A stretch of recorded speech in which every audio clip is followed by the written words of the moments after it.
I feel like I've been doing a whole bunch of nothing these days. While I have picked up other hobbies outside of YouTube explaining why I don't really upload like that anymore, I still feel like I spent the vast majority of my time achieving nothing. And while not having the will, desire, or attention span to complete a school assignment makes sense because it's not really something you want to do, the whole story kind of gets a little different when you really want to do something, but for some reason you just can't bring yourself to actually do it. And that's kind of how I've felt about this channel for a while now. I only have a couple hundred subscribers. I have no financial incentive to keep doing YouTube. So when I actually have the free time and I have to choose between drawing, making a YouTube video, or just mindlessly scrolling, 9 times out of 10, I'm gonna choose mindlessly scrolling. While I am doing this for the love of the game, what happens when the love for the game starts to diminish? What happens when you stop growing as fast as you'd like to? What happens when you lose the habit that you've been building for years? Once you've actually broken a streak and broken a habit you've been trying to build up for a while, it becomes really easy to tell yourself, I've been doing this for like 2 weeks straight, but I missed a day, I can miss another day because I don't have this streak anymore. Then once you've missed 2 days, does it really matter if you missed 3 or 4, 5, 6? Then it could get to a point where you might even stop doing this activity because it's just a lot easier to just sit there and do nothing than to get up and do something productive. I chose, quite frankly, a really bad content niche here on YouTube. YouTube rewards long, consistent uploads, and yet I'm here and I chose to do animation of all things? It can take multiple hours to make maybe 5 seconds of a video that I make, but while I can look at that and say you should make short form content instead, I don't really want to because that's not something I'm interested in. And because I'm not interested in that and I haven't made a video in such a long time, when I sit down and think I should make a video, it becomes such a daunting task to look at. So again, when I sit down and it's between drawing, making a YouTube video, or scrolling, I'm gonna scroll. And while making a YouTube video is not necessarily the most relatable concept, it can also extend to something like drawing. You can look at your art, look at your progress, realize you're not as good as you are, and start getting disheartened and disillusioned. If you dropped it for whatever reason and try picking it back up, you realize you don't have the skills you used to have. Everyone says that practicing is the best way to get better at something, but you don't necessarily realize that you are getting better when you are practicing. Sometimes the only thing you notice is that you still can't draw that one pose you've been trying to draw for months now.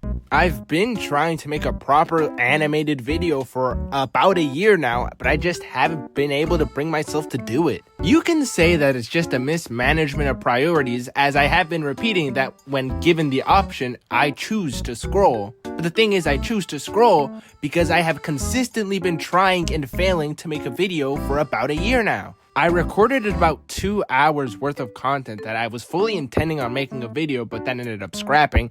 As I drifted more and more away from traditional storytime animation, this channel became more of just me talking about whatever I wanted to speak about. But after a while, I just sat back and thought to myself, when thinking of a video idea, is this actually something worth talking about? Is this topic important or entertaining enough for me to actually consistently work on this for maybe over a month? And then eventually the dreaded, does anyone actually care? Will anyone even want to watch this? It's really hard to get out of that mindset, especially if you're someone like me who constantly has new ideas floating up in their head that derails the current idea I'm working on. And this video is exactly an example of that. My comeback video was supposed to be a rant about Blackpink, and now here I am ranting about not wanting to do YouTube while still doing YouTube. And while it isn't necessarily true that I don't want to do YouTube, I've come to a point where YouTube isn't necessarily my top priority the way it used to be. I have new hobbies now. I've been consistently working on a webcomic since January, and the grind set that used to go into YouTube has started to shift to go into that comic instead. After years of trying to grind out YouTube and upload consistently, it got to a point where I was uploading more content faster than I could come up with a new idea. Animating became more and more exhausting as I tried doing more and more things in my content. And then I wouldn't allow myself that time to rest and recuperate because I wanted to keep uploading more and more consistently. And eventually I hit a wall. I was completely burnt out, I didn't know what to do, and I couldn't make a video because I couldn't think of anything to make a video about. This hobby and this channel that I loved started feeling more like a chore. I always needed the next video idea. I needed to have the video finished before the end of the month, and I needed to schedule it so there wouldn't actually be a month that passes before the next video gets uploaded. And while I don't know what the solution for creative burnout for most people is, I feel like the solution for me is to go easier on myself. Despite my wishes to be able to upload it consistently every month, despite my ambitions to make it big on YouTube, I have to get to a point where I realize it's just not worth it. I'm not quitting YouTube, but I'm just not going to prioritize consistently uploading content the way I used to, despite the fact that probably will hurt the growth of my channel. Because when something that's supposed to be fun starts to feel like a chore, I feel like we need to start reconsidering how we approach that hobby. In the end, no matter what you're doing, you have to put yourself first. So regardless of what you want to do, just remember that you are the most important person in your life because you are the one living it. So take care of yourself.